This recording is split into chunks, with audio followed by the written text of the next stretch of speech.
Elizabeth Litonga dengan NIM 23033 dengan minat Hutan Tanam Industri dari Fakultas Kehutanan Institut Pertanian Stiper Yogyakarta. Di sini saya akan menjelaskan tentang ICT atau Information and Communication Technology yang biasa kita kenal dengan nama TIC atau Teknologi Informasi dan Komunikasi. Apa yang dimaksud dengan TIC? Secara terminologi, pengertian TIC adalah suatu proses dalam menyampaikan informasi melalui pengolahan data yang melibatkan pengiriman dan penerimaan informasi dengan menggunakan simbol tertentu. Pendapat lain menyebutkan definisi TIC adalah hasil rekayasa manusia dalam melakukan proses penyampaian informasi dan pesan dari satu pihak kepada pihak lainnya dengan cara yang lebih cepat, lebih luas sebarannya, dan lebih lama penyampaiannya. Dengan kata lain, TIC merupakan semua teknologi yang berkaitan dengan peralatan teknis untuk memproses dan menyalurkan suatu informasi. Dari penjelasan definisi yang tadi, aspek yang terdapat dalam TIC yaitu yang pertama, teknologi informasi yaitu semua hal yang berhubungan dengan proses, rekayasa, penggunaan alat bantu untuk proses data, dan pengelolaan informasi. Teknologi komunikasi yaitu semua hal yang berhubungan dengan penggunaan alat bantu untuk melakukan proses transfer data dari suatu perangkat ke perangkat lainnya.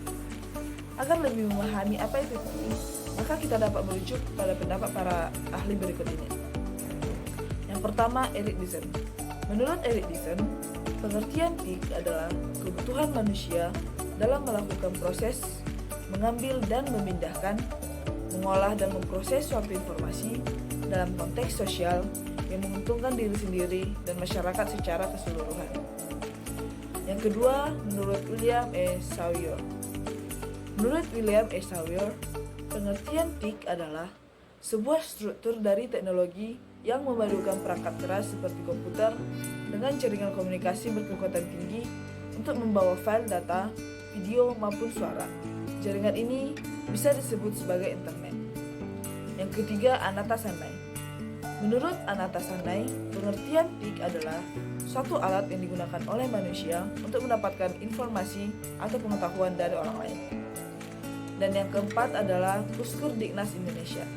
Menurut Puskur Dignas Indonesia, TIC adalah suatu rangkaian struktur yang saling berkaitan antara satu sama lain, di mana di dalamnya terdapat aktivitas proses, kelola, manipulasi, dan transfer data maupun informasi dari suatu media ke media lainnya.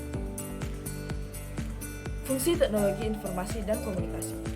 Secara umum, fungsi teknologi informasi dan komunikasi adalah untuk membantu proses pengiriman dan penerimaan informasi. Adapun beberapa fungsi TIC dalam kehidupan manusia antara lain menjadi fungsi kaptur TIC, memiliki peran sebagai alat untuk menangkap kaptur atau informasi dari berbagai sumber. Fungsi processing dalam hal ini TIC dapat berupa gabungan dari beberapa rangkaian aktivitas. Yang ketiga, fungsi generation. Teknologi informasi dan komunikasi dapat berperan sebagai alat untuk mengelola informasi menjadi lebih terarah sehingga lebih mudah untuk dimengerti. Yang keempat, fungsi storage. TIC juga dapat berfungsi sebagai alat untuk menyimpan atau mereka informasi dan data ke dalam media tertentu sehingga dapat digunakan sewaktu-waktu. Yang kelima, fungsi retrieval. Dengan adanya TIC, maka fungsi bisa menelusuri, menyalin, dan membuka kembali data atau informasi lama yang pernah disimpan di sebuah media penyimpanan. Dan yang keenam adalah fungsi transmission. TIC juga memiliki fungsi sebagai alat untuk mengirim data dan informasi digital dengan menggunakan perangkat komputer sebagai medianya. Manfaat teknologi informasi dan komunikasi. Setelah membahas fungsi TIC secara umum, tentunya kita akan dapat mengetahui apa saja manfaat bagi manusia. Secara komunikasi, cara berkomunikasi antar manusia telah mengalami perubahan dari waktu ke waktu. Mempermudah proses belajar, media bertukar informasi, menghemat biaya, dan meningkatkan produktivitas. Dan di sini saya akan menjelaskan sejarah singkat perkembangan TIC. Sejarah perkembangan teknologi informasi dan komunikasi telah melalui perjalanan yang sangat panjang. Ada beberapa peristiwa penting yang memiliki peran penting bagi perkembangan TIC hingga saat ini. Beberapa di antaranya, penemuan telepon oleh Alexander Graham Bell, transmisi suara tanpa kabel melalui siaran radio AM, penemuan sistem televisi atau TV pertama dunia oleh Philo Farnsworth, penemuan komputer elektronik, penemuan internet oleh Leonard Kleinrock, penemuan surat elektronik atau email oleh Raymond Samuel Tomlinson, penemuan telepon genggam atau ponsel oleh Martin Cooper.